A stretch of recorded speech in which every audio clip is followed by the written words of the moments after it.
Hello, everyone, and welcome to the virtual public board meeting, May 6, 2021, for Brentwood-Darlington Neighborhood Association. If that doesn't sound familiar, you might not be in the right meeting. You can access the slideshow that I'm going to display here tonight at brentwood-darlington.org/about/public-records, or that link there that Maria is going to put in the chat. Thank you, Maria.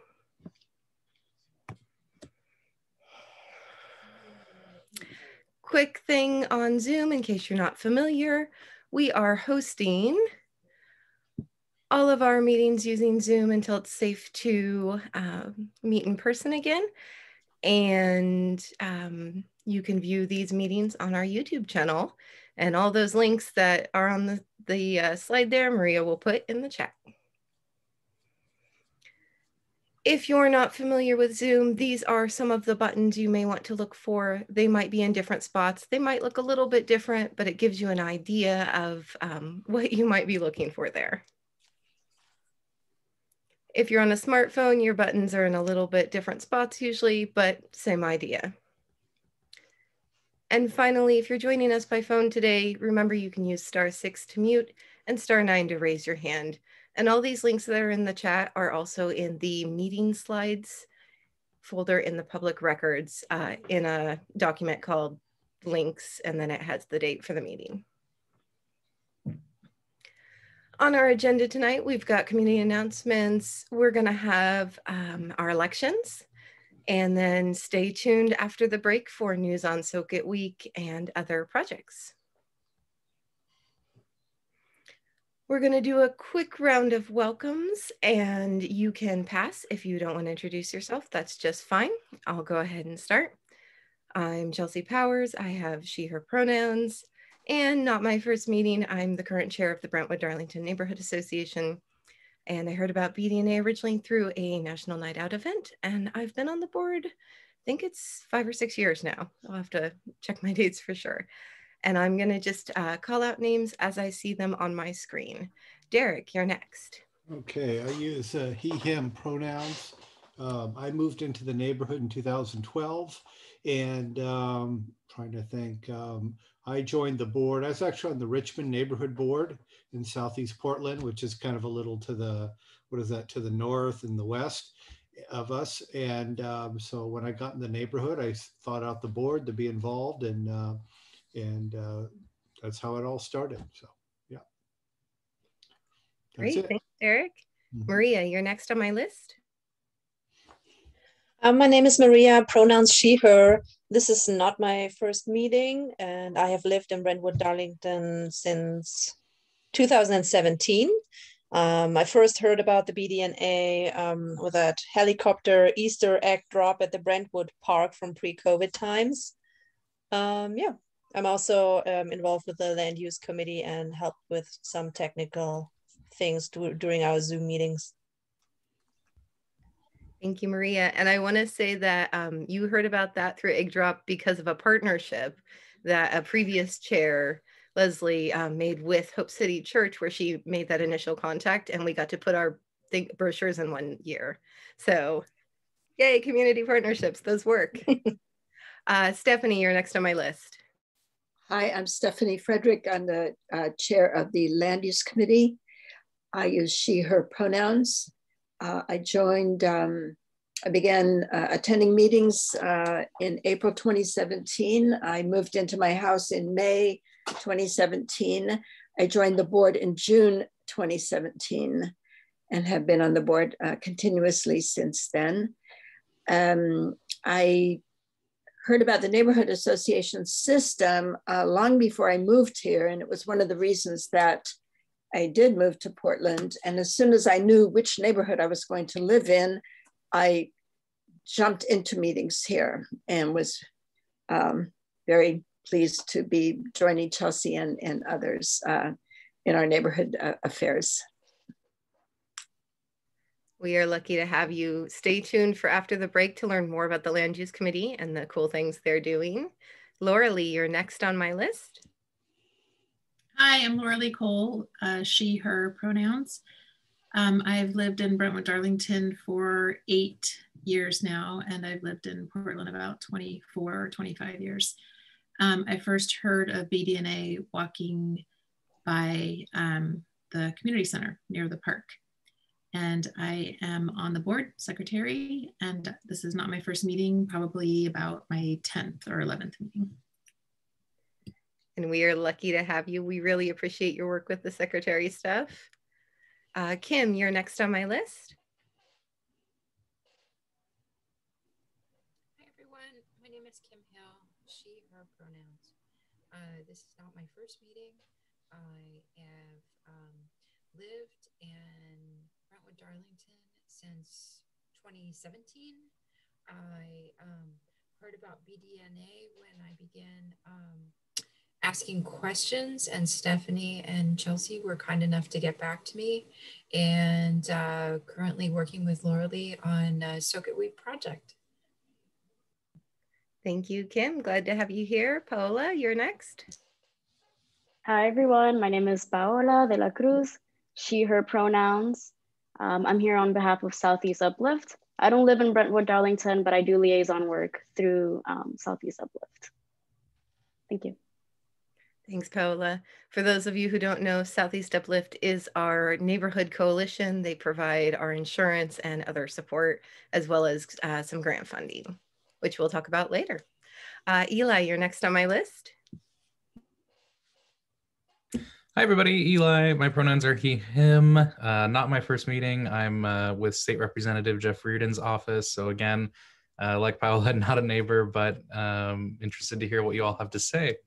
And I'll be off cam tonight. My roommate is home and he's a gamer, so the bandwidth is getting eaten up with more important matters if you ask him.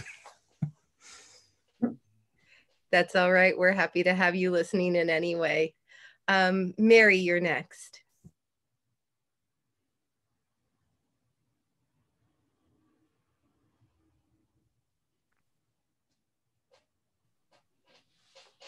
We'll see if Mary wants to unmute later, and then we'll go from there. Mirabai, you're next. Looks like Mary just got unmuted. One sec, Mirabai, you're after Mary. Sorry, I'm Mary Davis. I moved into the neighborhood in '94, heard about the Bdna in a big meeting that came about. Been on and off the Bdna board over the years, and serve as your unofficial liaison to the Leach Botanical Garden. Thanks. Thanks, Mary. Mirabai, you're next. Hi, my name is Mirabai. She, her pronouns. My partner, Malcolm. He, him pronouns. We have Black Futures Farm, which is in the Brentwood-Darlington neighborhood. This is our second meeting. I think we had an introductory meeting a few months ago. We've been in the neighborhood, this is our second season, so about 2 years, and I heard about Bdna through Malcolm. And Malcolm heard about Bdna because I work at Impact Northwest in our offices. Part of our offices are in the community center, and I met Chelsea there one evening during a meeting. It's likely I was foisting snacks on you or something like that. I think I was puttering about in the kitchen and being nosy.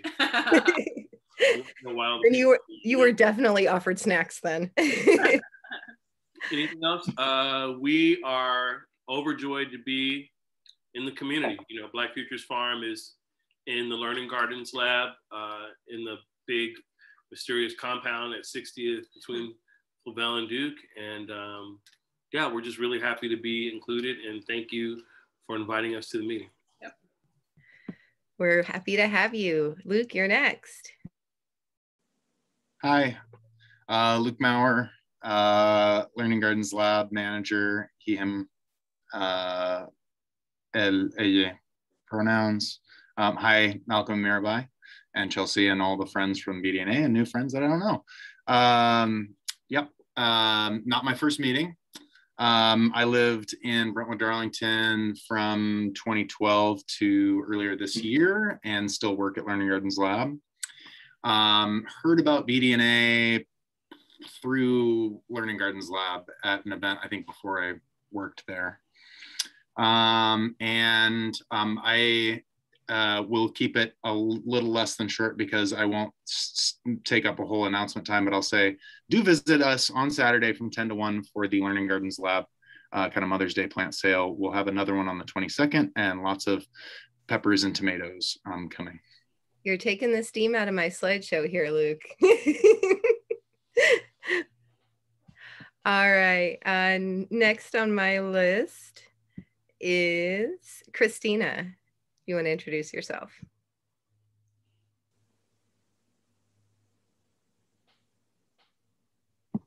Hey, I'm Chris. I generally just like to kind of listen in. We've been in the neighborhood a couple of years. I think we bought our house in 2018.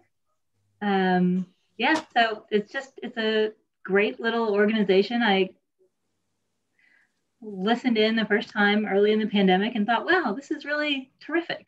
Let me try to pop in once in a while. So that's all. We're glad to have you. And remember, you can always catch up on those other meetings on our YouTube channel. Sometimes we have special guests, and so it's fun to skip through and find that. All right, did I miss anyone? All right, we have lots of people here. I'm so pleased. We're going to go ahead and go through community announcements. And as usual, we start with our amazing Green Thumb site. Luke already told you about the plant sale. And as a special bonus, if you want to see me in person, fully vaccinated, I will be there as well, because Bdna is providing some cash services where we are taking card payments and exchanging it for cash to help the sale, because PSU students aren't able to take cards. So, and not on this slideshow, but I just saw an announcement about it. CTP is also having their plant sale. So 2 for 1, you can hit both and make all your plant dreams come true. And I'll turn it over to Malcolm and Mirabai to say what's new with Black Futures Farm. Hi. We're also eating dinner. What's new? Okay, so I guess the big news is we're the recipient. Well, the big news, we made it through our first season. We're having a second season. And Mirabai didn't kill me. We are the recipient of an inaugural Portland Clean Energy Fund grant, PCEF. So we, part of Black Futures is to provide a clean energy farm. We want to be 100% off the grid. Right now we are, because we don't have electricity. There's water out there, but we'd like to be able to function as much off the grid as possible in the middle of a city. And we want to be able to demonstrate to other people how they can do that at their places. So we applied for a PCEF grant to study clean energy at the farm. And so that's a really big deal. We're super happy about that. What else? We got a bunch of other kind of smaller grants to do the same work that we've been doing. Our CSA is full again. We may expand it to include another 10 families, but I think we have enough families on the wait list to handle that. And we're applying for some other grants, like the Drive Change Fund that Portland General Electric offers in conjunction with some other agency I can't remember the name of, to try to get an electric truck for the farm. What else is new? I think that's it. Yeah, that's it. Yeah, everything's going fine. CSA is full. We went to our first market. Oh yeah. Come through market on Monday. Partnerships are great. Yeah. Yeah. We're super happy. Yeah. Yeah. We worked with Rachel at Green Thumb and grew a bunch of starts. So that was great. We donated some to the prison, to the women's prison. Yeah, things are good. Yeah, we're trying something new this year. We're gonna put in, it's called a Geechee garden. It's a way of gardening that is practiced in South and North Carolina by the Geechee Gullah people. So we're gonna put one of those in at the farm. And yeah, that's it. We do better with questions, probably. Our Instagram has over 8,000 followers. That's amazing. And before we move any further, do we have any questions, since you brought questions up? Good question. All right. I have a question. Go ahead, Lauralee. What kind of gardens are you putting in?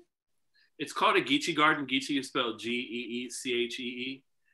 Geechee Gullah. I'll put it in the chat. Okay. And what is that? The Geechee Gullah people are the descendants of the folks from the Senegambia region of West Africa, where the initial people were taken to be enslaved in the Americas, and they came almost exclusively through South and North Carolina. And so the people who escaped or somehow freed themselves, or some people just came as indentured servants. So after their indenture was over, they stayed there, obviously, and put together these little gardens called Geechee Gullah gardens, or Geechee gardens. The Geechee people and the Gullah people are kind of two similar but distinct groups of people. So they're usually grouped together, Geechee and Gullah. And what's unique about them is they were allowed to occupy some of the barrier, one of the barrier islands in particular. So a lot of the customs from Senegambia were retained. Yeah. So a lot of it. And so it's the agriculturally specific and culturally specific. And linguistically, they have a language, the Gullah language. Geechee is a particular kind of patois that's spoken in the South. Thank you. Very cool. Yep. Fantastic. Stephanie, you had a question as well?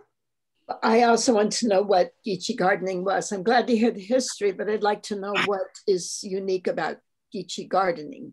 Oh, so the Geechee people. Hey, Malcolm. Yeah. I don't want to cut you off, but we do have a short time for this part. And so I'm wondering, could you send me some information on that, and I will post it on our website? Will do. I want to educate everybody on this, and also let you eat your dinner. Yeah, no worries. Yeah, yes. Okay. Thank you, Malcolm. That works? Okay. I'll connect with you after the meeting, and maybe we can do a special post on the BDNA website about it and feature that it's coming to Black Futures. Yep. No worries. Thank you so much. I really appreciate you understanding. All right. Let's keep going. It's elections tonight, or I wouldn't push so hard. Linda from Master Gardeners couldn't make it tonight, but she did send a message. The Multnomah County Master Gardener Demonstration Garden, because of the current COVID situation, they've been cut back further with the amount of gardeners allowed to work, and at one time from 10 down to 6, but they are working hard on their spring crop, and it's looking good, and they're looking forward to better times. So that's her little note there. So hopefully we'll get to see it in person soon. Mary, you're next with Leach Botanical. Short and sweet, please. Yes, ma'am. I made notes so I wouldn't ramble.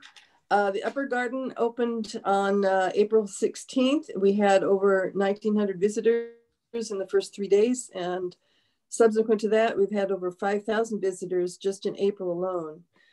New garden hours are 10 to 5, Tuesday through Sunday. We're still closed Mondays. The gift shop is open Friday, Saturday, and Sunday, 10:30 to 4:30. Parking is available in the upper garden. That's the new entry and visitor parking lot. The old little postage stamp Creekside lot is for overflow staff and volunteers. But due to the loss of our pedestrian bridge this past winter, the stone cabin is not accessible at this time, but hopefully this summer we'll have another tour schedule and people can get over to see the stone cabin. Given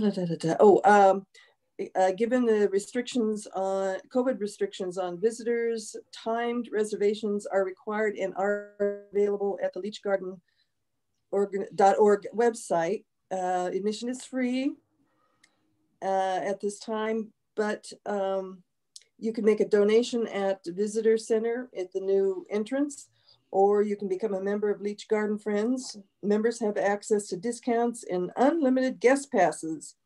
$40 for individual, $65 for a dual, and $85 household for 2 adults, 4 children. And if you have more than 4 children, God bless you, and make use of the unlimited guest passes. Thank you, Mary. The Leach Garden website is in the chat there, where you can learn more about it. And they do have an excellent newsletter to sign up for. So As with Black Futures Farm and Multnomah Master Gardeners and Learning Gardens Lab, check all those websites out, follow them on social media, sign up for their newsletters. You can't go wrong. Thank you, Chelsea. You're welcome, Mary. Thanks. School updates, there's not really anything new other than Lane did start in-person school after our last meeting. So that has been an interesting situation because it is both Lane and Access, and they occupy most of 60th from Knapp to Ogden. And that is also the only space for students who are doing the distance learning and not the in-person school to get food in the neighborhood.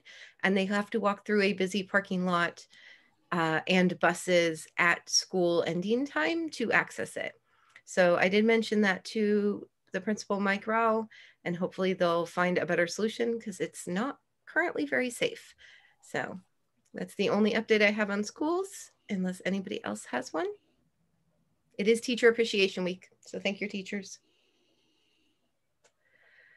All right, just a couple more announcements. We'll go quick. I know we're running a couple minutes behind.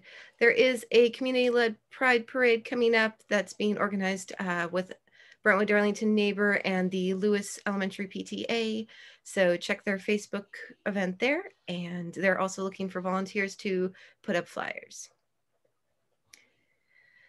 Before we go any further, we're going to talk about elections, and you can still click this link and fill out the form, and Paola can add you if you want to remain on the board or join the board, and you didn't get a chance to do that earlier.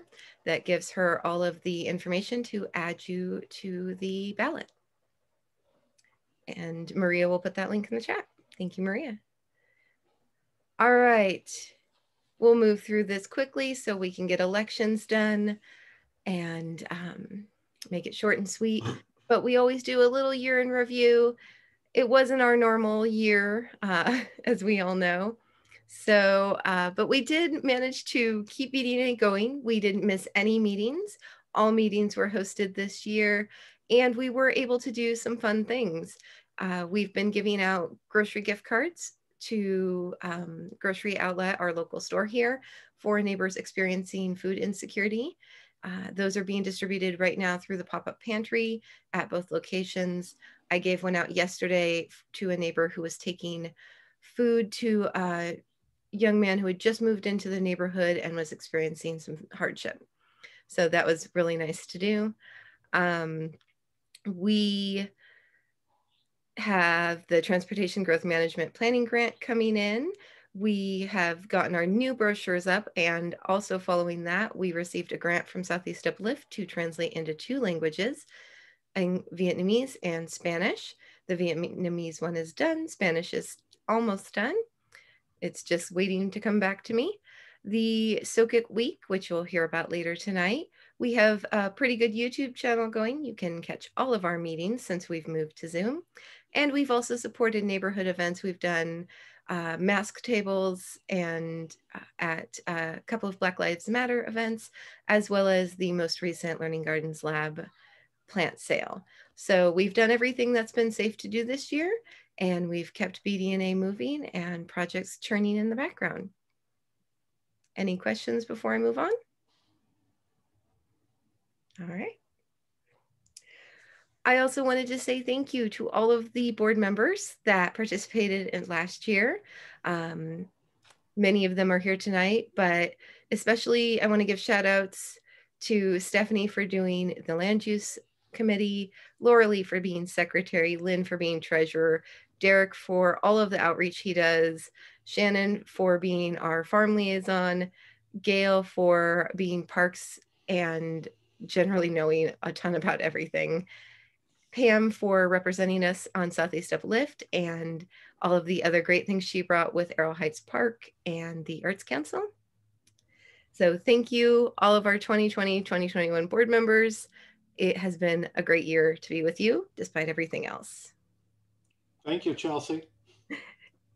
All right, I'm gonna let you have a break from me, and I'm gonna turn it over to Paola.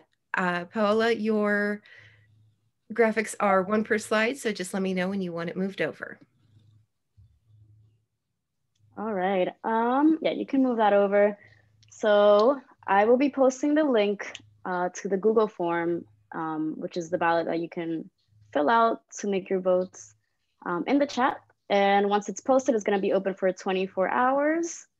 And there's also an in-person drop-off box. If someone wants to type that out in the chat, that'd be great. So my name is Paola. I'm here on behalf of Southeast Uplift as an impartial person to tally the votes. I also created the ballot. So yes, so everything's, you can feel safe knowing that the emails are being checked and making sure no one's voting twice and everything's good. I also want to quickly remind folks that being part of the board isn't the only way you can be part of BDNA. There's committees and volunteer opportunities. So always look out on the website and yeah, be involved. So I'm gonna type that link into the chat. That should be on the website and then social media accounts, I'm assuming. Yeah, there are different ways to vote. Every neighborhood association is a little bit different, but Brentwood-Darlington does do the ballots instead of hand raise. Yes, so electronic ballot, open 24 hours, same with the drop off. There's a picture of it right there. Yeah, that's it for me. Thank you, everyone. Happy voting. Thanks, Paola. And I always do a quick review for elections because people always wonder, can I vote? Who votes? All of those things. So really fast, our boundaries are from 45th to 82nd, roughly Duke to Clatsop or the county line. They're real specific there, but you should be able to find if you are within our boundaries at Portland Maps. But really, if you're at this meeting, you probably ascribe to the ideals of the BDNA and qualify for membership. Members are residents, property owners, and holders of business licenses within the boundaries. Also individuals who subscribe to the purpose of BDNA but live outside the boundaries. So it's kind of that if you live, work, worship, play, do business in our neighborhood, you can be a member. Our board requires we have at least 5 board members for quorum, but no more than 21. The membership that we discussed on the previous slide is what qualifies you. And then the duties there of the board members are as listed. But we hope you attend at least 10 meetings a year and volunteer at the occasional event or on committees. But how involved you are is really up to you as long as you're involved. And then at our next board meeting, we will be electing officers. So if you're interested in an officer position, we have chair, vice chair, secretary, and treasurer. And those will all be up for election at the next meeting, but you do have to be a general board member to run for one of those. All right, Paola, did I miss anything? And this is my little summary. Whoops. All right, Paola has posted the ballot in the box there. So go ahead and vote. And Paola, if you want to say anything else, this is the right time.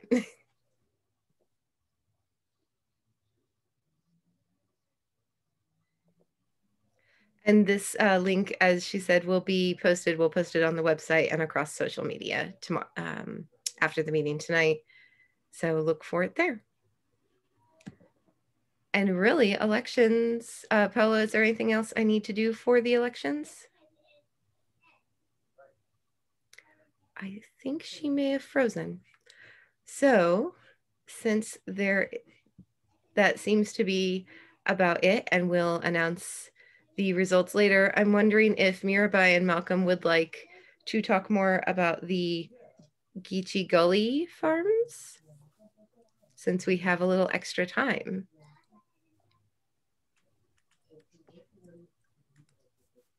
Malcolm says he does want to. Malcolm said he would. Thanks, Malcolm. I'm going to turn it over to you. Pop back to your slide. And since the neighbors really want to know about it, and I do too, folks can learn about it while they cast their votes. And everyone here who qualifies under that membership can vote. So even if you're not a board member, you can vote. So go ahead, Malcolm. Tell us about Geechee Gully. It's Gullah with the AH. My apologies. Oh, it's okay. What else? So I guess I'm gonna write something for our website too, but the way that I've been made to understand it is that they're usually smaller plots. So the plot that we're gonna have it on is, you know, it's not real big, but it's kind of big. It's probably about 300 square feet. Yeah, it's about 300 square feet. And it's last year it was like the community plot that we had, so that families who didn't necessarily have space at their house could come and like garden there. So this is kind of similar, and what I guess what the person asked me was what makes it distinctive is that there's just a lot of folk rules, I think, about Gullah and Geechee Gardens. Like I was just reading, actually, it said plant, if you want okra to grow tall, have an adult plant it. If you want it to grow small and bushy, have a little kid plant it. You have to plant your corn the first full moon in March. And I don't know that much about the folkways about it. I know more about the way it's being laid out. My family's from North Carolina, and so I'm gonna ask my uncle and some other people in our family about the ways they lay out their garden. Any other questions? I mean, it's a medicine garden and a food garden, and they're also kind of meant to be ornamental gardens. So I think I'm probably gonna have a bottle tree there. I would love to get my okra to grow. Yeah, so would I. Our okra didn't grow last year at all, so I'll let you know what happens.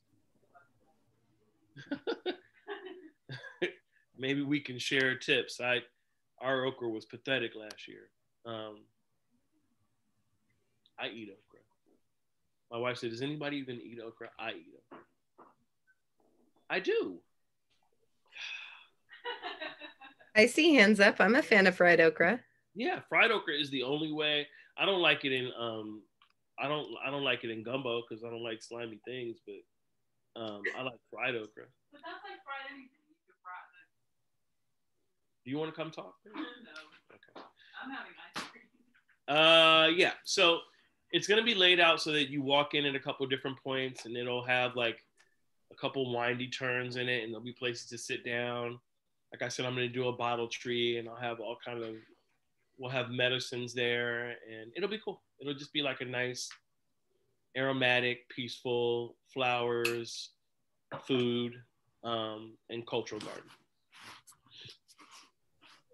Any other questions on that? That is quite the teaser, and now I can't wait to see it. Yeah, me too. Any other questions? All right, I'm gonna go ahead and move us along with the meeting, and we will maybe get done a little early tonight, which I don't think anybody's not a fan of. Remember, if you suddenly decided that you want to be on the board and you didn't already submit your candidacy, we can vote board members in unanimously next month. So if you change your mind, let us know, and there are ways to do that. All right, I'm going to move our slides. And since we're so far ahead in our meeting, I'm going to skip our break. And move right on to the treasurer's report. Lynn, are you ready to go on that? Yes, I'm ready. Hi, everyone. I missed the introductions. I'm Lynn. I'm the treasurer. Not my first meeting. She, her pronouns, and I've been in the neighborhood for almost 28 years in June. So the treasurer's report, we started off with $6,700 in the checking account and $1,000 in savings. There was a few transactions. Mainly, every every March or every year we have to submit a report for the Organ Corporation Division. So that's $50, which we get reimbursed from Southeast Uplift, and we received that check. The other thing, we also received our communications funds for the year, which is $500. And then we'll spend the money in the year, and then we'll submit to Southeast Uplift the receipts at the end of the year. So not a lot of transactions. At the end of the month, we end up with a total of $7,900. Awesome, thanks, Lynn. And then has the check route for Southeast Uplifts, the grant we got, has that arrived yet? I haven't seen it. Okay, we might need to check the community center for that. I think it was supposed to remit to you, but I'll double check it just in case. Okay. So, and then I also sent you the invoice for the Vietnamese translation that will come out of that fund. Yes. Okay, great. Any other questions on our treasurer's report? Chelsea, can we go back to the regular screen? I think that you have adjusted that yourself. You might want to leave full screen. I don't have control over your view, but if you want full screen, or you might check the little view box that shows up in the top right hand of the black part of your screen. Okay, so when I went to the ballot, I went to another screen. I don't know how to get back. Oh, Stephanie, use Command Tab on your keyboard to see if you can get back to the right. Now I'm there. Thank you so much. I didn't know that command. You went to a new place. All right. Any other questions? Thank you to Lynn for being an amazing treasurer. I just want to do extra shout out because we would be lost without her. Thank you. Yes, thank you, Lynn. Thank you. All right, I'm excited. We have more time to talk about Soak-It Week than we would have had if we were running on the schedule I thought we would be. So I'm going to turn this over to Kim Hill and to Laura Lee Cole on our board.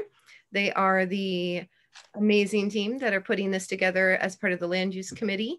And like Paola said earlier, you don't have to be on the board to be on a committee. So this is one of those projects. I'm going to turn it over to them. Go ahead. Kim, did you want to go first or you want me to go first? Either one.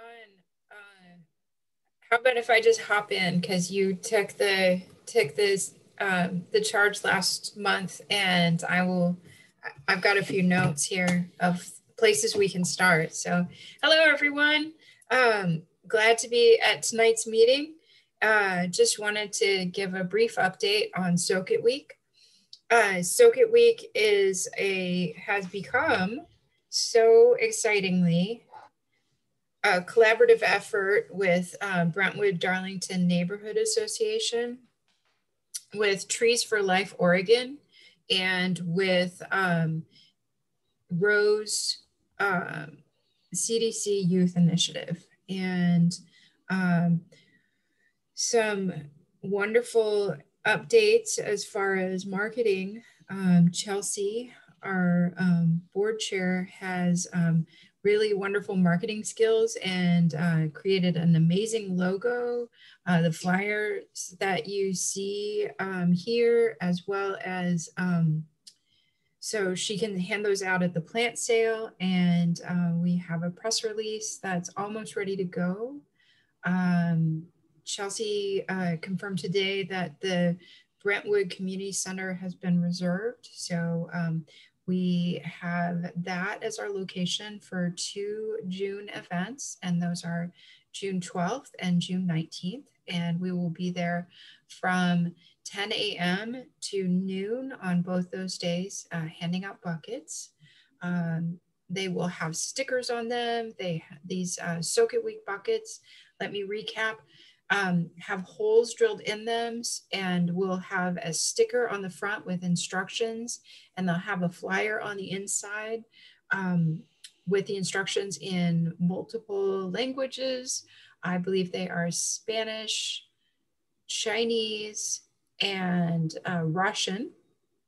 so that we can have folks from all walks of life participate. And these buckets, when filled with water, according to the instructions, will help trees be more resilient for drought conditions happening due to climate change. And, you know, we've already had a very dry spring, so it couldn't hurt to start early if you get your bucket. Let me think. We are collaborating with Trees for Life and Row CDC on having interns that we will be hiring to help us.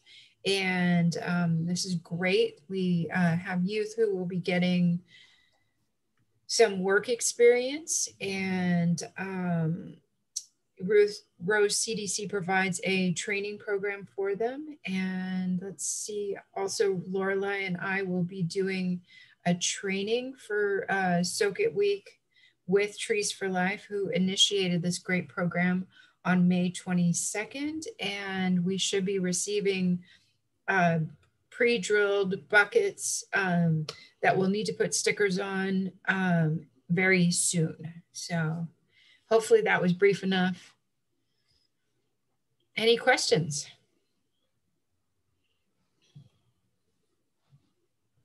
While people think about questions, I want to note that for Mirabai, Malcolm, and Lucas, and all the other community partners here, that these buckets also present an opportunity to put in flyers. So Black Futures Farm, LGL Master Gardeners can all have flyers in these as our community partners who also want you to water your trees and take good care.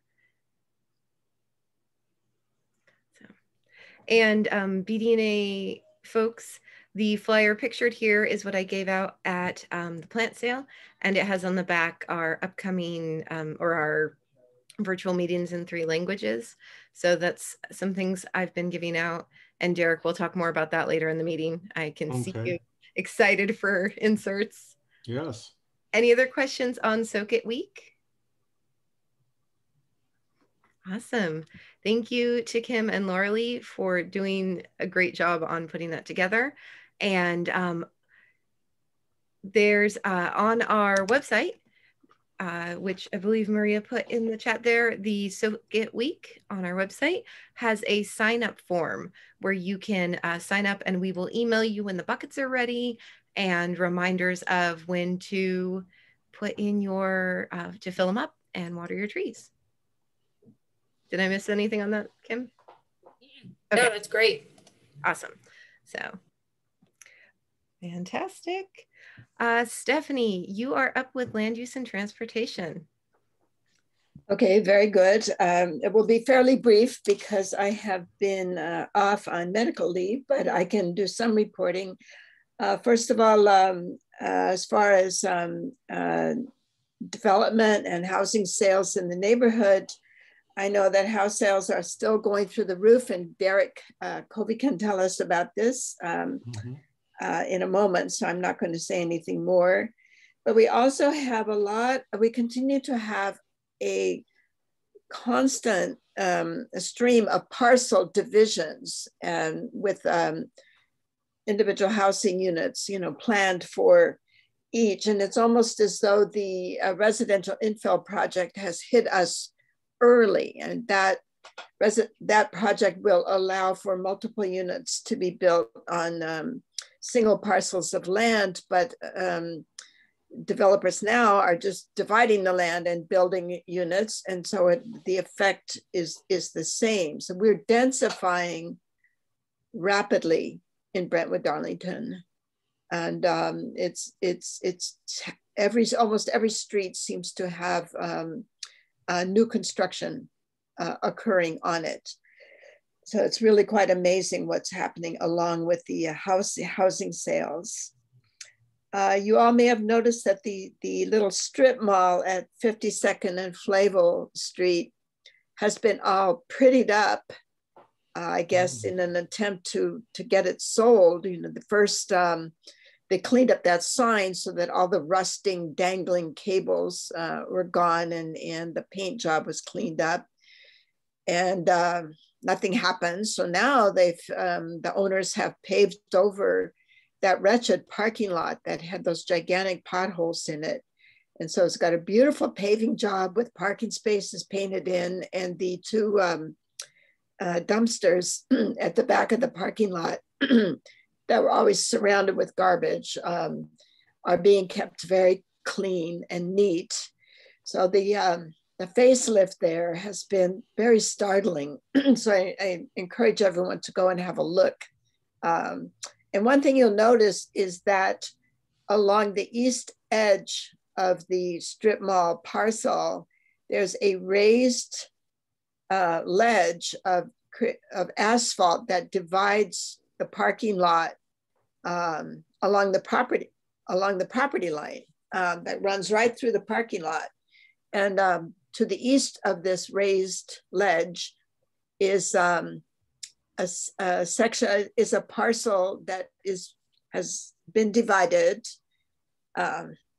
in theory, or I should say it's been permitted, and that two narrow houses are going to go up there right next to the parcel that contains the strip mall. And that car repair business is going to go away. Right now, if you were to go by there now, though, you can see a spectacular wreck. I don't think it can be salvaged, but it's really scenic. But in any case, you could get an excellent idea of what's going to be happening with the land there. You can see now the property division and between the strip mall and the area where two houses are going in. So it's happening right in front of our eyes in very slow motion. I think it's very difficult to sell commercial properties right now. I think Derek can confirm that. So it looks as though the owners of that strip mall are having a hard time selling their property. We don't know exactly what's going on with it, but it's very interesting. On Southeast Flavel Drive, the city had replaced the 25-mile-per-hour street signs with the ones that were supposed to be there, which is 20 miles per hour, but it hasn't slowed the traffic at all. So the city did lay a line across the road to monitor traffic speed and volume, but I wanted them, and several others did, to lay the line across across the street where Hazeltine Park is located, because that's where people really speed up on the straightaway. But instead, they laid the line on a curve where people slow down. So I'm unhappy about this, but I'm not a transportation engineer, so maybe it's going to capture the speeding, but I just didn't think it was the best place. And at the same time, there was road work going on down the hill on the Clackamas side of things. And so one of the residents on the street told me that the traffic volume was lower while the line was across the street monitoring vehicles. So I'm very worried that the city is not going to get a clear picture of volume and speed on the street. And we haven't heard back from the city about what the next steps are for Flavel Drive. And one of the advocates who's been in touch with planner Scott Cohen reached out to him a few days ago, but there hasn't been any reply. So we don't know where things stand as far as returning this street to what it's supposed to be, which is a local neighborhood street. Unfortunately, Google shows it as a cut-through time saver. And so it gets a lot of traffic off that's diverted from Johnson Creek Boulevard. We need that to stop. And I heard today, I talked to a friend who's the chair of the Woodlawn Neighborhood Association Transportation and Land Use Committee. And she said the most effective means of slowing traffic is to put in a roundabout. And I thought, that could work right at Hazeltine, right? Because there are two streets feeding into Flavel Drive right at that point, and it could actually, a roundabout could work really, really well there. So now I'm curious to explore that along with speed bumps and stop signs and so on. So we'll keep asking the city to please put our street back into its local neighborhood status and get that traffic, that extra traffic off it, and slow all the cars down. I have now begun now that I'm venturing out in the world again, you know, and if I go to Home Depot or wherever and come back, I'm deliberately driving all the way on Southeast Flavel Drive at exactly 20 miles per hour. And this is, I urge all of you to try it. It's very gratifying to go the speed limit and have the cut through traffic behind you. And they're all going 20 miles per hour. It's all very legal and it's a free entertainment. Stephanie, on the thing about roundabouts, if we want to pursue that and see if the neighborhood is interested in that as a traffic solution there, the one on Southeast Clinton might be a good one to model after. It's a greenway, but it's heavily residential and kind of has that same, or not same, but a similar need to be more foot traffic and less car traffic. So just a suggestion of when to go. Yeah. Oh, okay, fine. I should go and take a look at it. And you've mentioned Clinton several times. I've ridden my bike on there one time 2 years ago. So I need to go back and reacquaint myself with Clinton Greenway. I'll try to send you the point I'm thinking of, because it's you must slow down as a car to navigate around it, and I appreciate it because of all the foot and bike traffic in that area. Yeah. Oh, okay. So, all right, very nice. And we would want to see whether residents want a roundabout and so on, I guess. But anyways, why don't we do a quick little ask, since we have a little extra time this evening? We don't normally get to have more of a discussion. Do neighbors have any thoughts on a roundabout on Flavel Drive and how it would help or harm the traffic around Hazeltine Park? You can raise your real hand, you can raise your virtual hand. Laura Lee, go ahead. When we were putting speed bumps in on Southeast 42nd Avenue, we ended up with speed bumps because the roundabouts were very expensive, and the city, they're not, our neighborhood, because of our greenways and stuff going through, is a really good time to ask the city about it. But they were, it was very difficult to get them to talk about roundabouts. They really wanted to push speed bumps. I see. Okay. No, I just wanted to warn you for that. But I love roundabouts, and I drive through, and whenever I get to a roundabout, I keep thinking, how did this community get this roundabout installed?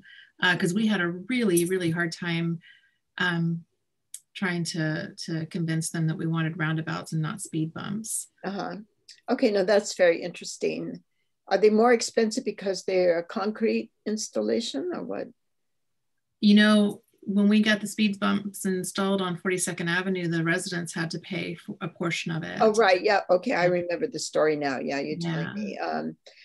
Okay. Well, we'll just look into it. I'm just bringing it up because, you know, this other land use chair likes roundabouts, I guess. And I do too. They're beautiful, especially in front of the park, in front of Hazeltine Park. That'd be so lovely to have a roundabout. And then it would also slow traffic down so people could cross the street to get to the park. So. Right.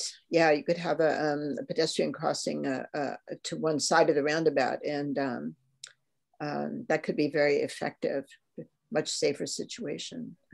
In the chat, Maria says positive things about roundabouts and suggests they can be extremely creative with colors and plantings and paintings.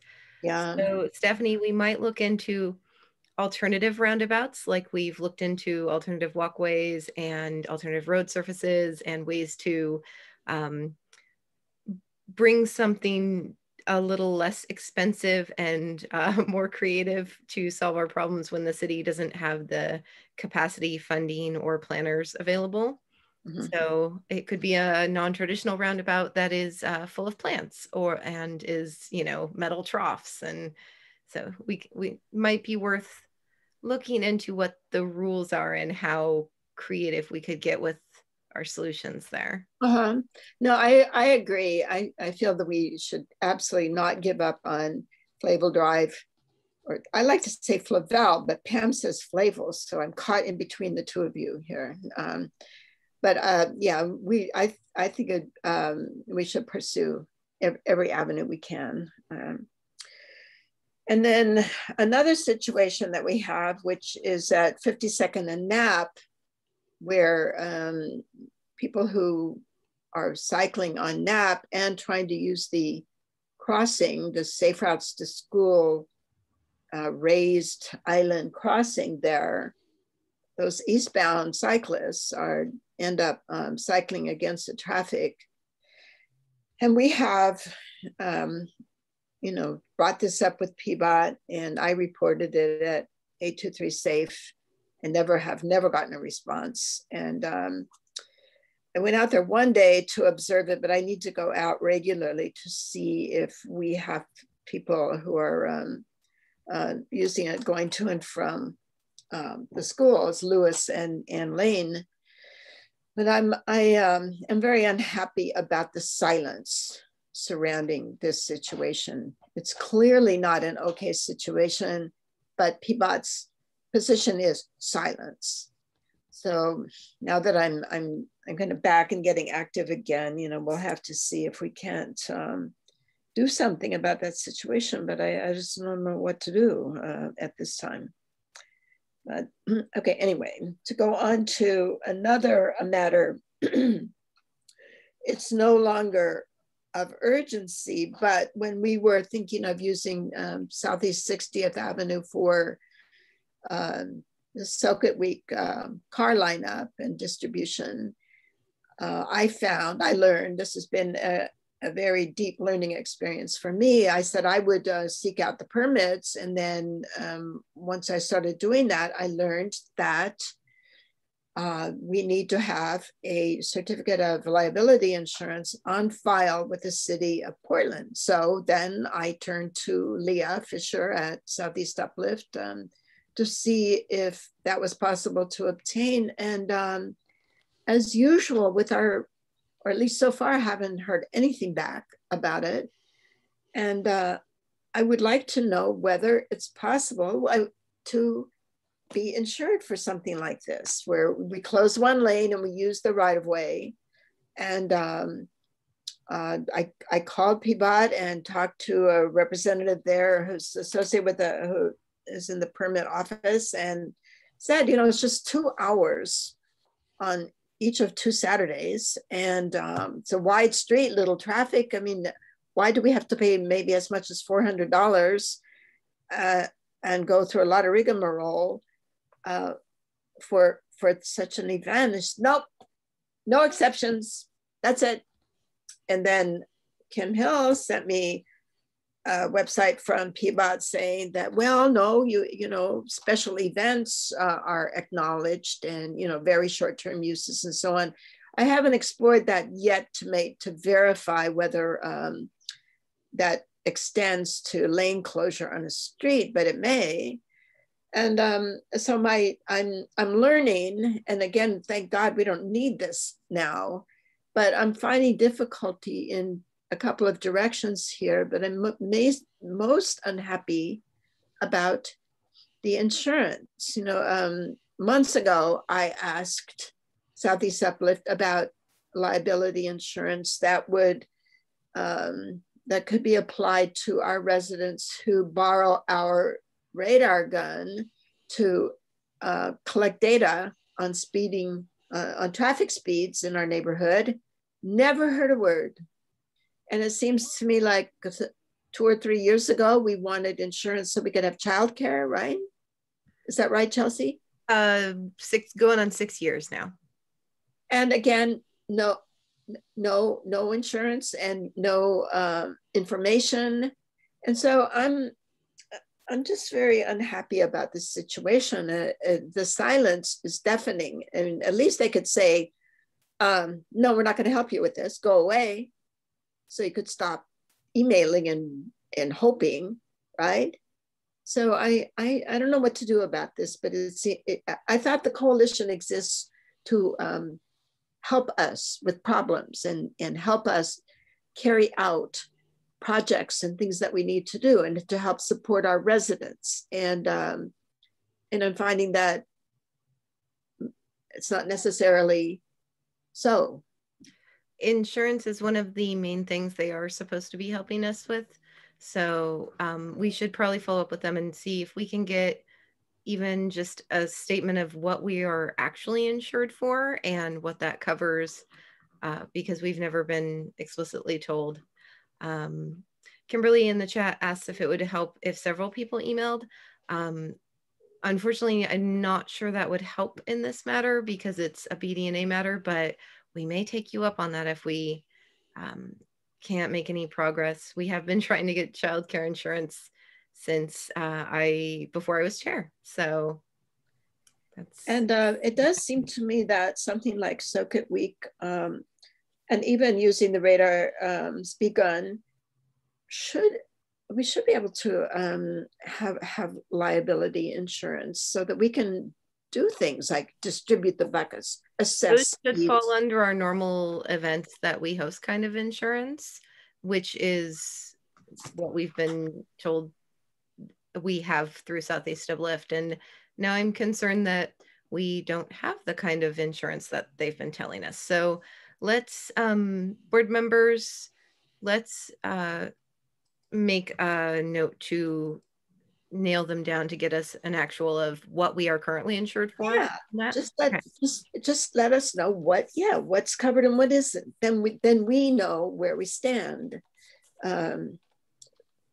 So okay, Chelsea, yeah, let's do that. But I guess you can hear how frustrated I feel about this. And anyway, and to move on quickly to another topic, which is the Brentwood-Darlington Community Center.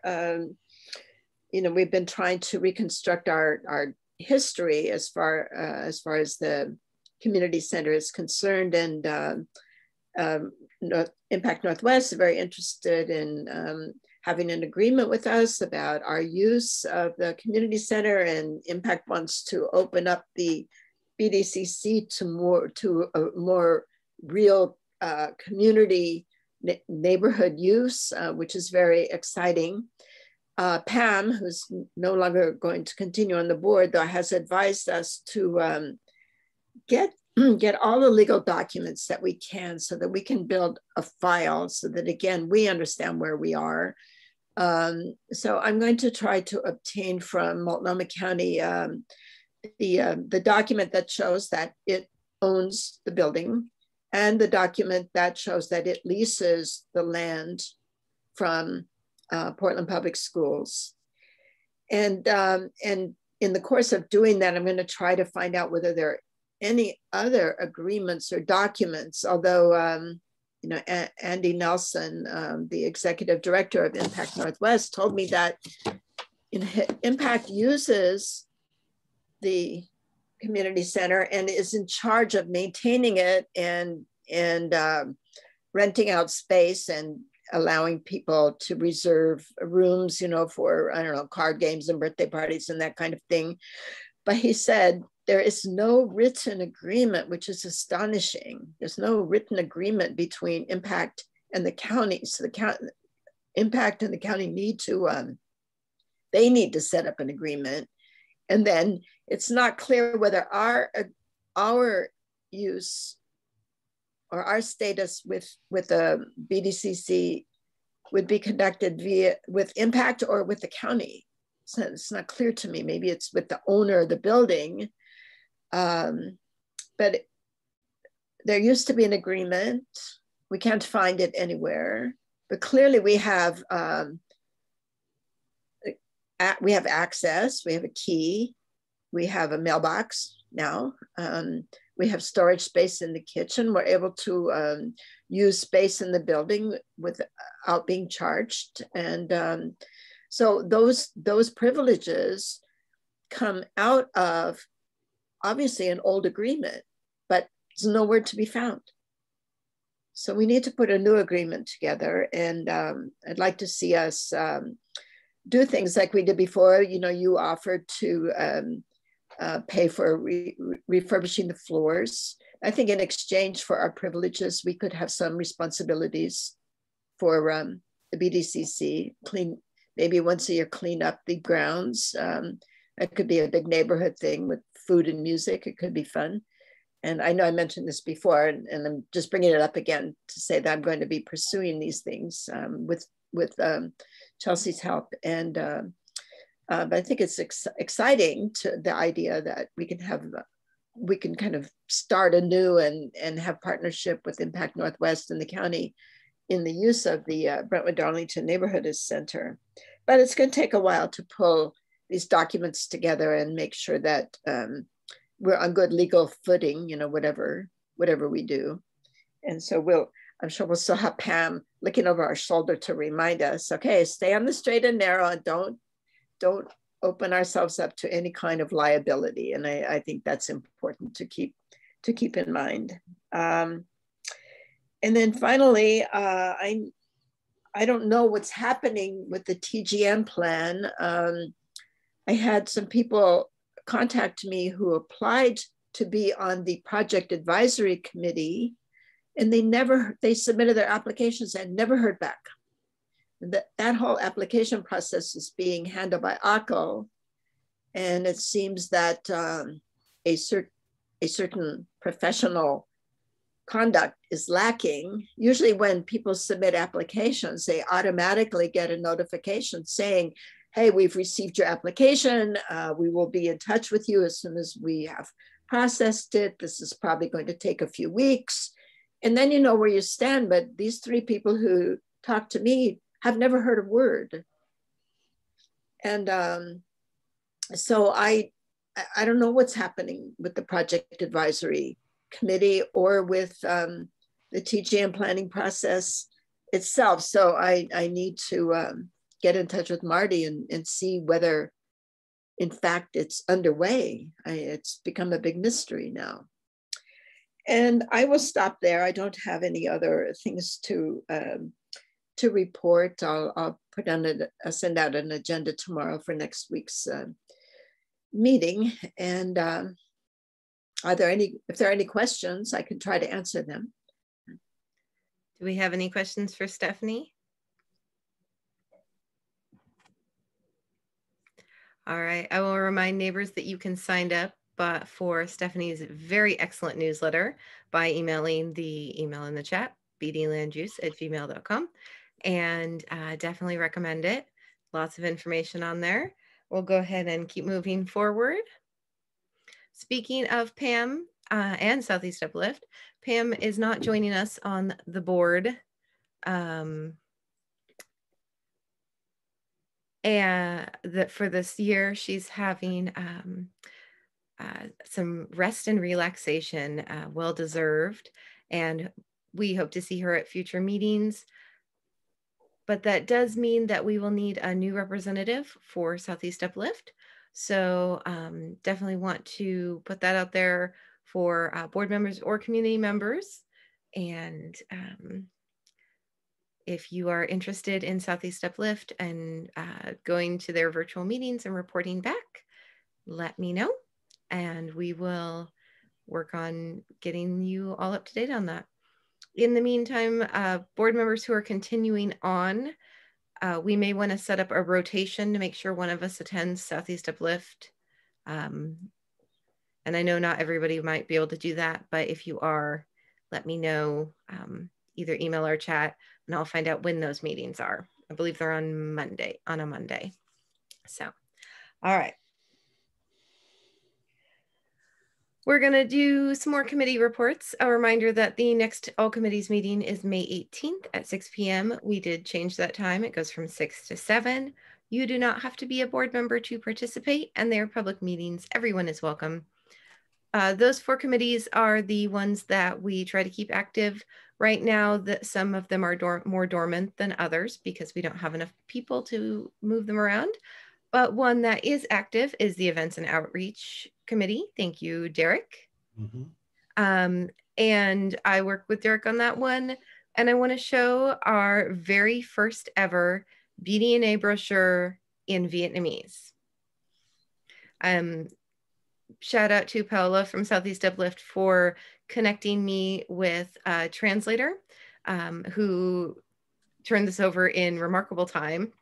And so our Spanish version is still out for proofing. And as soon as I get that back, I'll be sending these to you, Derek, to be printed. And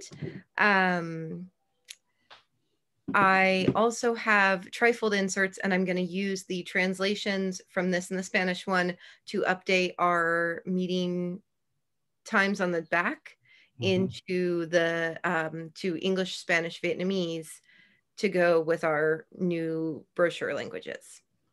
So this is part of that Southeast Uplift Communications grant that we applied for extra on top of the funds we already received this year. So any questions about that, neighbors? I just have one thought about our brochures in foreign languages. I'm concerned that when we put out a brochure in a foreign language, it sort of implies that the events and meetings and so on may also have foreign language availability. And maybe we can put a little something about, you know, meetings are conducted in English or something, just to let people know. We can do that.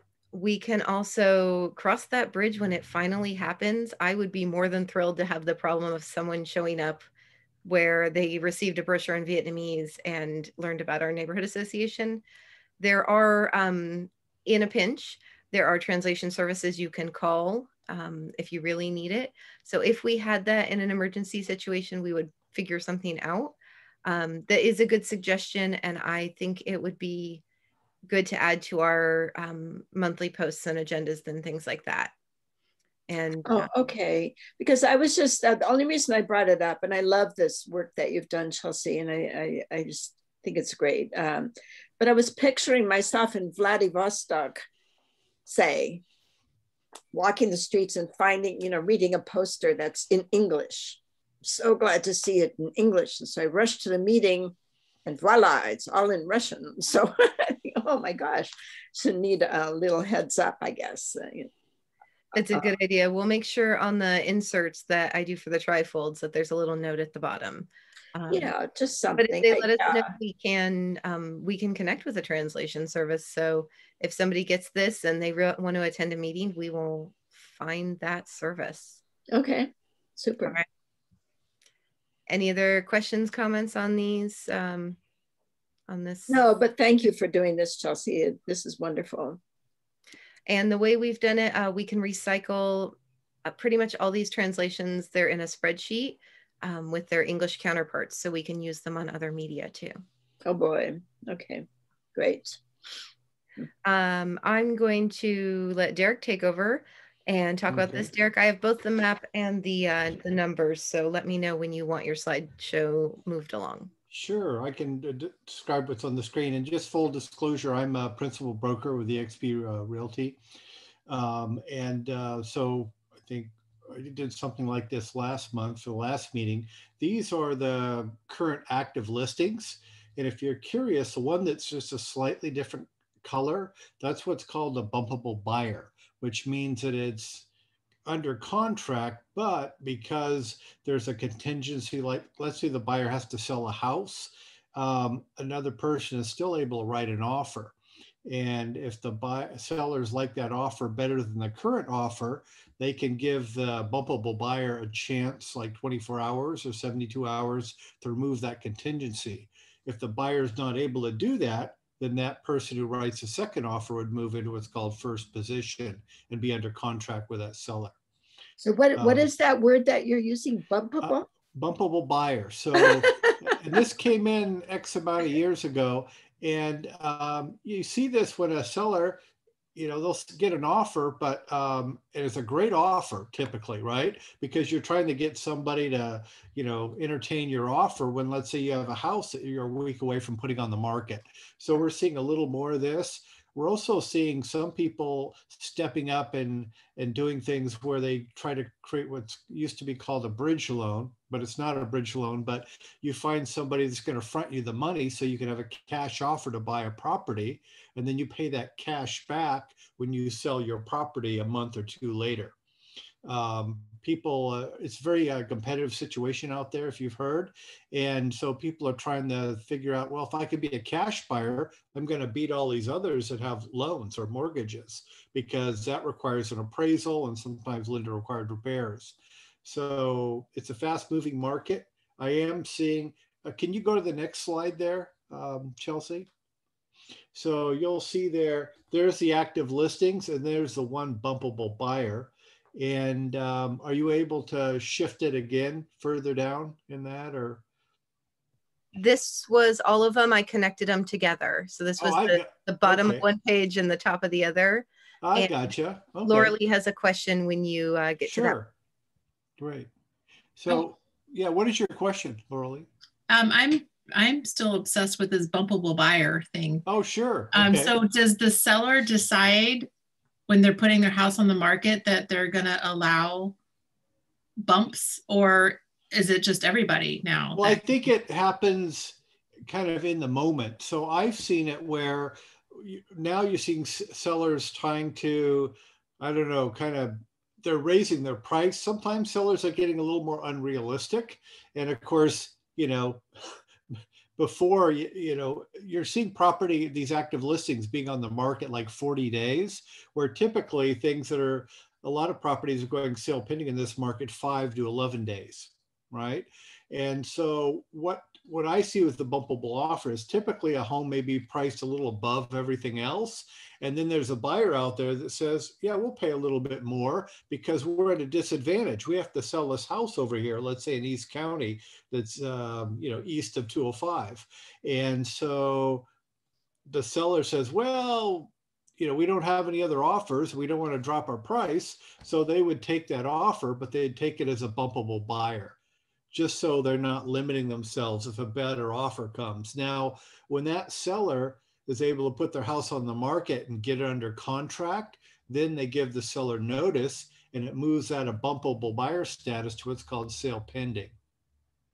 Does that make sense? Or I know it's kind of...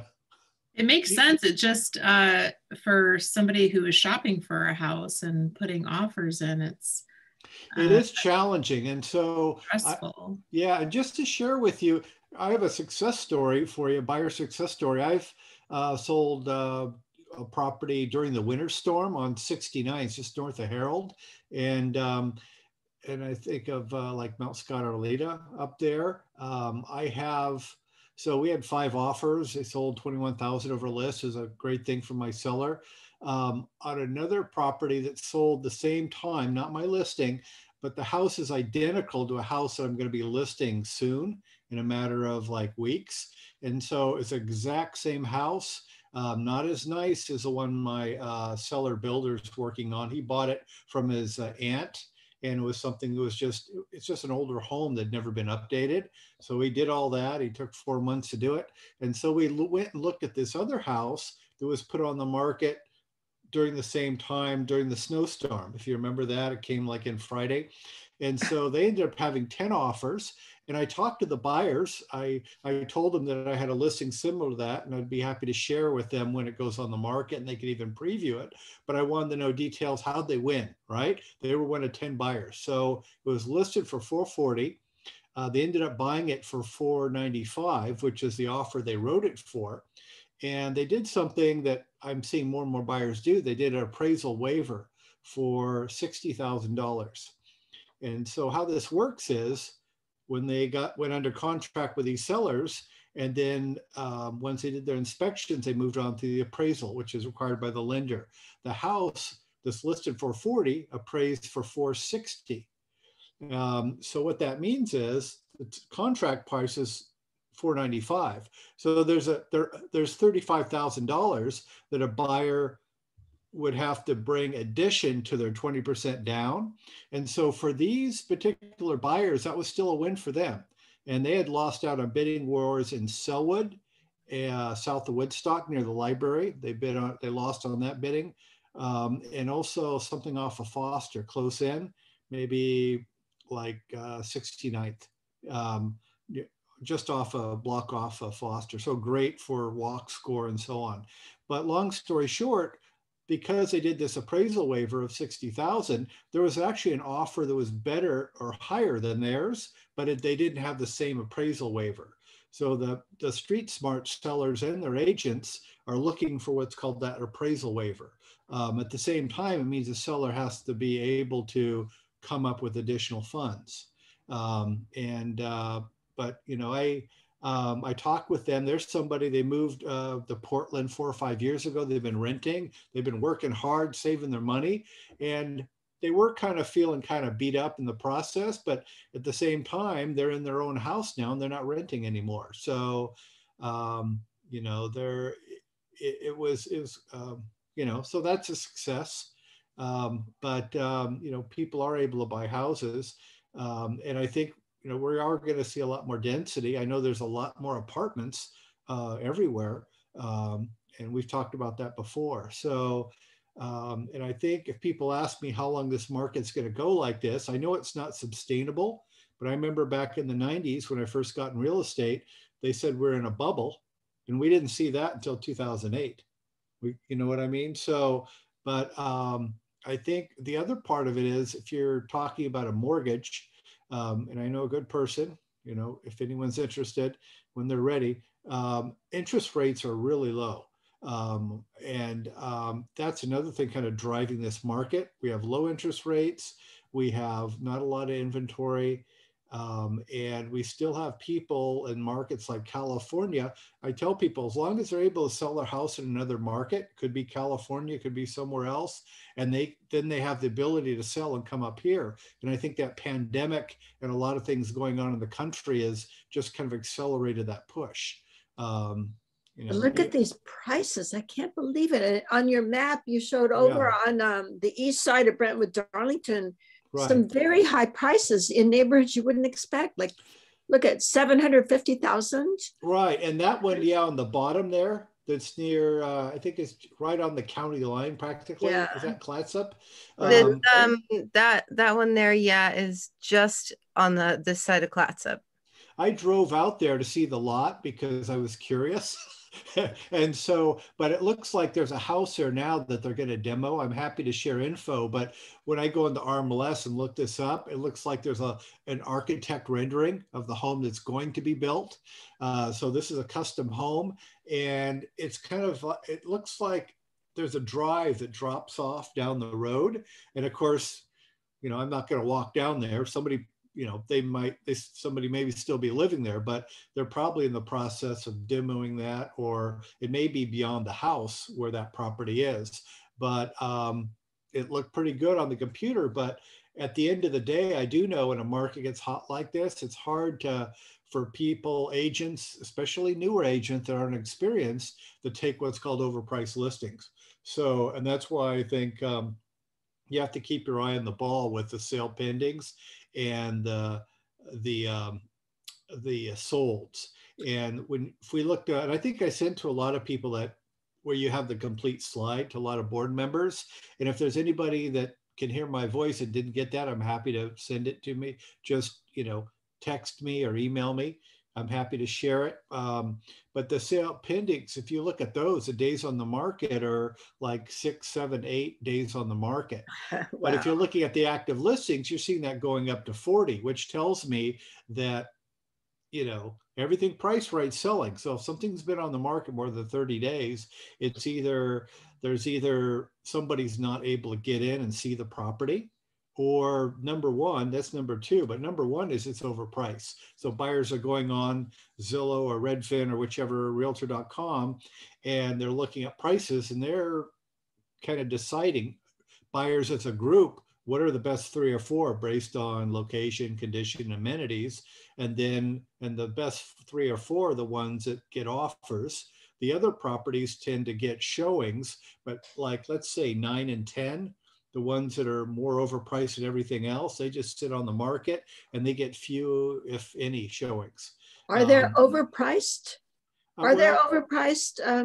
Well, and of course, I'm speculating, right? Because unless it's my listing, I can't know the showing activity. But I see. I found especially as a new agent, I took a lot of overpriced listings in different markets. But in this market, if somebody's on the market more than 30 days, most likely it's overpriced is the number one reason. Number two is there's some reason why it's not being able to shown. There could be a sick family member. In that case, it should be withdrawn temporarily. Or sometimes there's renters in property and there might be some type of, they don't have much of incentive to show the property. And right now, the new landlord tenant laws, landlords are being very cautious because there's some serious financial penalties now with the new landlord tenant laws, and you don't want to run afoul of those. So, but I'm looking at these prices like $750,000 for this property that's over by 82nd Avenue, and I think,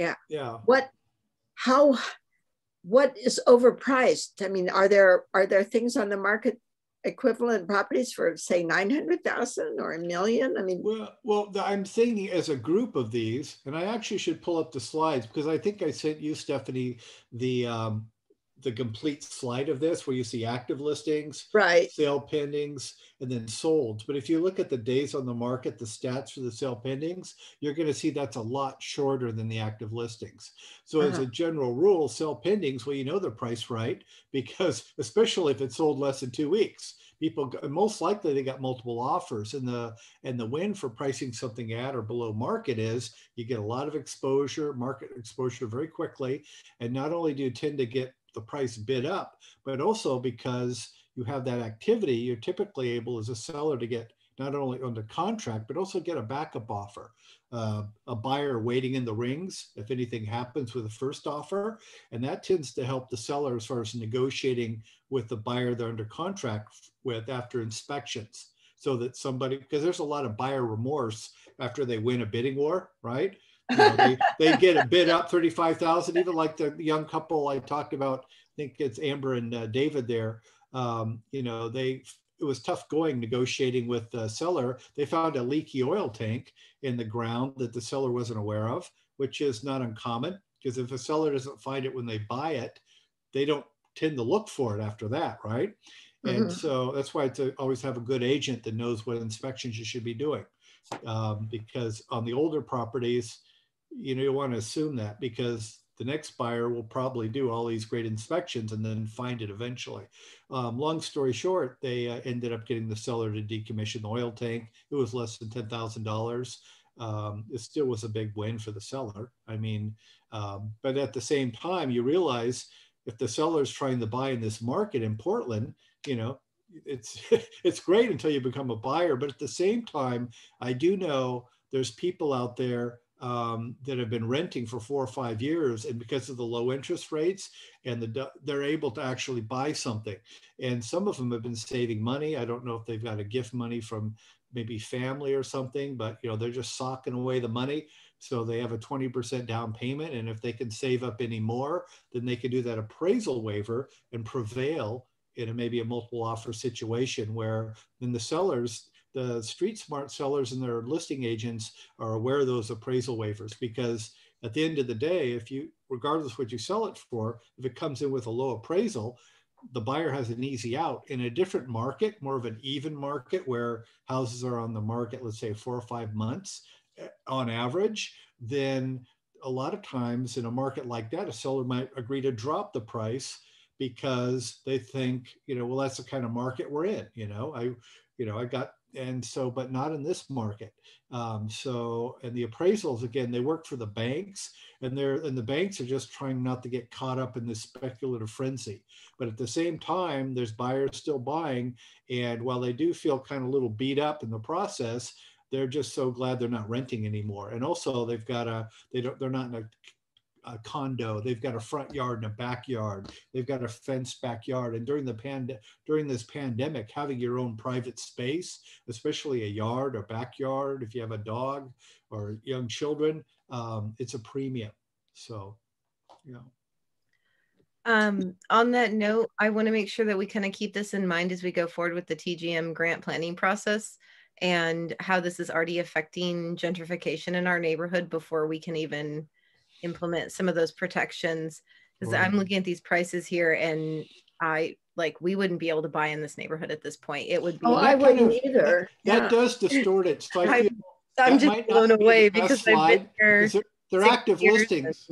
And I know they may not sell for some, they might, some of these most likely that have been on the market for more than 30 days, most likely they're going to have to do a price reduction, because, you know, if you're on that market that long in this type of market of limited inventory, most likely you're overpriced. I'll bet there aren't very many in that category though, Derek, that are on the market for 30 Derek, days. will you let us know next month, kind of your take on which ones are being overpriced and still hanging out there? I'll probably share with you next month what I'll do. These are the active listings. And I think I did see that bumpable. So I thought this is kind of fun, because most people don't realize as a buyer, this could be a win for you if you've got that house to sell, right? You've got, it's going to come, but then at the same time, a seller doesn't want to go sale pending with you, because you may never sell your house over here. Let's say in East County, for example. And so, you know, it does work. It's a win for buyer and seller, but at the same time, the seller has a exit. You know, they don't have to get stuck with that buyer if they can't sell their house. But I'll do sale pendings next time, so that you'll see, okay, this is our market. These things were on the market like 6 to 14 days on the market, and they sold for something either that price or sometimes maybe above it if there were multiple offers. So. And we could see which of these ones are still active next month. There you go. We'll see who that's here is in the sale pending grouping. Yes. Okay. All right. Any other questions for Derek before we move on? No, thank you, Derek. It's very interesting. You're welcome. And I echo Chelsea's concerns that TGM is going to be arriving too late. But the Bureau of Planning and Sustainability also does not have a well-developed anti-displacement plan. So this is worrisome. I mean, I think we're just going to get swept through, Chelsea and Derek and everybody. Yeah, I try to, you know, it's like, I guess, I try to be supportive and optimistic. If you're curious, you know, where are some of the people selling or moving to? You know, people I know, I sold a house back when I was Redfin before I joined EXP. It was in the Woodstock neighborhood. He had beautiful hardwoods, but he wouldn't take up the carpeting. He was difficult to work with, but he had a great house in a great area just north of Steele, north of the park there. But he ended up going to Kelso Longview. And Kelso Longview is, it's like an hour from Portland going north, but he's retired. So he doesn't need to come back to Portland. So, and there's some great houses in Longview, but you know. Derek, that's actually, I know a few neighbors who have moved that way, and several neighbors who have moved out of the neighborhood as well, going south. So it's kind of like a north-south. A lot of neighbors are moving up to to Washington in various points. And then there's a lot of neighbors moving down to Clackamas, Happy Valley, Milwaukee area, because the housing prices are so much lower for bigger areas. But I found places like Estacada, Canby, and Malala. I worked there more when I was with Redfin. I was at you know, because it was like Sandy to Malala, right? And I got paid by the mile too.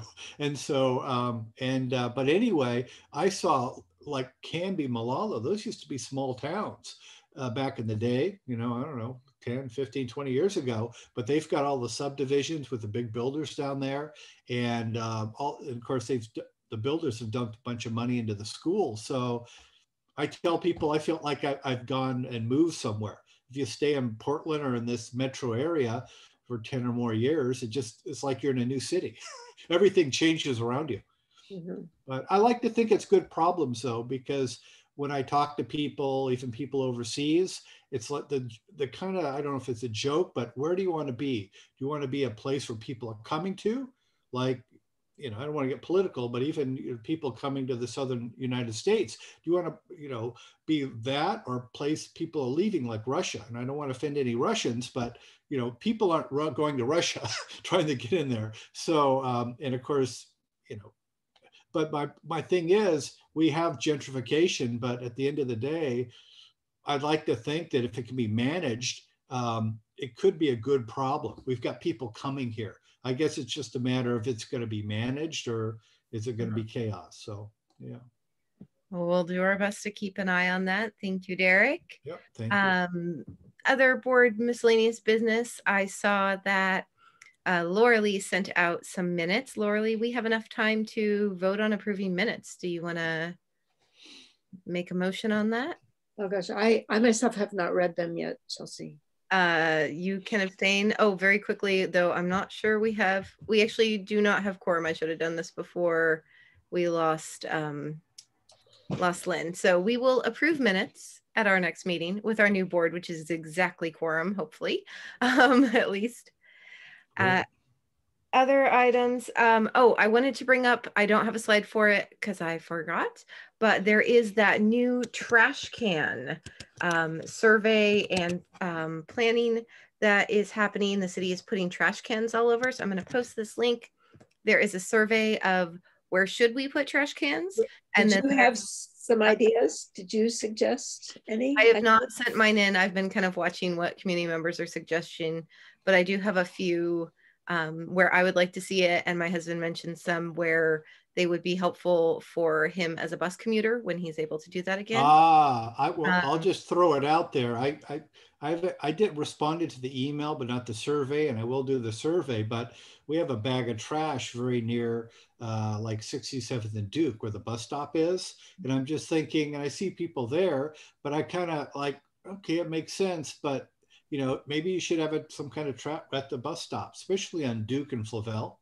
It would make sense to advocate to have them on some of kind of our major intersections, like 52nd and Flavel, 72nd and Flavel, 82nd and Flavel, and then on Duke as well, where people who are traversing our soon to be new sidewalks would be able to also throw away their trash. So fill out those surveys. And the second one is a link about what the project is. And then on the subject of trash, I want to make sure and kind of re-announce that we are not having a cleanup this year. We've gotten a few messages and Facebook completely reorganized itself. And so I apologize to anybody who got a very late response or none for Facebook messages. I just found where they hid them all. And they changed the app for pages and everything is disappeared.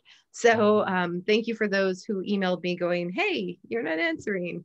But we are not having a cleanup because as board members know, the city and Metro did away with the program entirely that allowed us to do that in the past. So we can't offer that even if we wanted to, which we do, but we can't. So if you are in need of trash hauling, you can email us and we can give you information for a local neighbor who hauls trash as a service to neighbors for a fairly affordable price. So you can support your neighbor instead. All right. Sounds good. Everything from me. Is there anything else anybody wants to bring up, talk about, discuss? No, not at this time. Thank you, Chelsea. All right. Thanks to all the neighbors and board members who stayed through to the end of this incredibly short meeting. I think this is the first time we've been early. Elections normally take a little longer, but I have a question. So we weren't able to, did I space out during the elections or? The ballot link was in the chat. You click it and fill out the form. And that's your link. Oh, that's my link. Okay. And if you're not on the list and wanted to be, you should email Paola and I see it. Yeah. Okay. Sorry about that. And Gail got a new computer and was having trouble joining, so she sends her regards despite her technical difficulties, and hopefully we'll get it all fixed before next month. Her name was not on the ballot. I'm going to assume that Gail will want to join us again, so we can do at our next board meeting for any board members who wanted to re-up or join and missed the original sign up. And Shannon too? I haven't heard from Shannon. I'm hoping she will want to continue. Okay. But there is a clause in our bylaws where The board can vote on adding members at any time for the remainder of the board term. And it has to be a unanimous vote for them to be added as a board member. So for example, Gail shows up to the next meeting, says, hey, I wanted to be a board member and I missed the form for that. Board members vote, and if they vote unanimously to accept her onto the board, she becomes a board member until the end of the term with the board. Does that make sense? Yes, and I think Malcolm considers himself to be a board member. He just hates Zoom. I ran into him the other day. Should I try to recruit him, not, Stephanie? Yes. He's not Yes. Well, Malcolm Hancock, correct? Yeah. Okay. Well, to be on the board, he does actually have to say he would like to be a board member and participate in the elections. So that's by our bylaws. We don't have a choice with that. But I do think that Malcolm is a similar to what Dick Hazeltine did for many years as being a long-term source of knowledge in the neighborhood, and he is welcome to join the board at any time. So, okay. Well, yeah, between me and Derek, we'll round up Malcolm. Okay, Derek? There we go. Yes.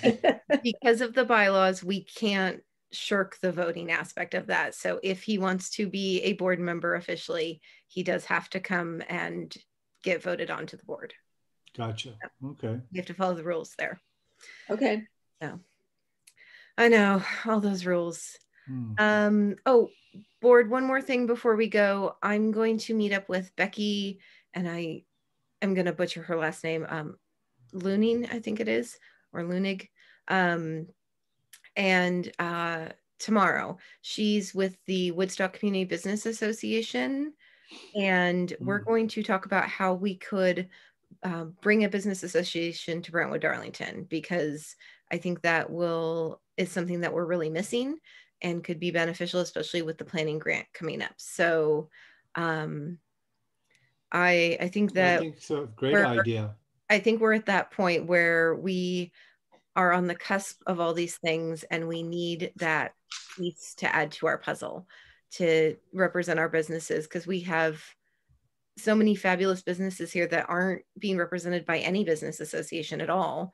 And expanding the boundaries of Woodstock Community Business Association hasn't really had the effect we want. And they, it's hard for them to focus on Woodstock and Brentwood-Darlington because we're such different neighborhoods. So I agree. We don't have that central business core. Yep.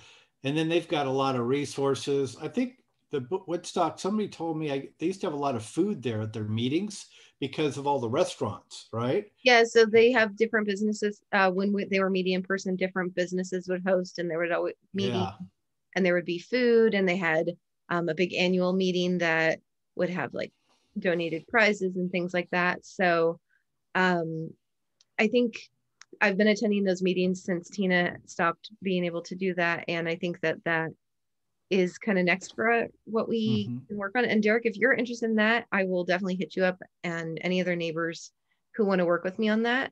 I'm happy to do outreach. If someone has like a list, I'd be happy. Well, if we have, we get to the point of reaching out and talking to people, because I've been doing drop-bys, obviously, with my business. I think I shared with some of those cards with you.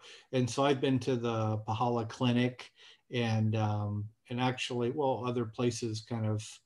I'll definitely take you up on that, Derek. Yeah, This is kind of my hope that we can clone Woodstock Business Association's setup and then alter it slightly to work better for Brentwood-Darlington, so that we don't have to start from scratch. Because if we were just going to expand their boundaries, then it makes sense to just kind of make a clone of them, right, instead, to cover our whole neighborhood. So I'm going to work on that, and I will report back on that at the all committees meeting. So if you're interested in business association, come to that one, and we'll see if it's even possible with what all's happening at the city and Venture Portland and all that kind of stuff. So great. And that'd be at the all committees meeting, which I think, what is that, like May? That is the third Tuesday of the month. which is May 18th. At 6 p.m.? 6 p.m. right here on Okay. Zoom. Great. The link for that, in fact, I will post the Zoom link for that meeting in the chat. And the meeting link I'm posting in the chat here is good for all of the all committees meetings coming up here. Assuming I can post. Oh, it's too long to post. So what I'm going to do is I'm going to post just the relevant codes and links here. So that's the all committees meeting there. All right. So I'll be reporting back on that. And I think that's all I've got. Anything else before we go this evening? Can't think of anything. So, yeah. All right. I will thank everyone for being here. Thank you, Chelsea. Thank you very much, Chelsea. I will see hopefully everyone plus more next month at our next public board meeting, if not at land use and all committees before that. Have a great night, everyone. Thanks for coming. Great. Thank you. Bye.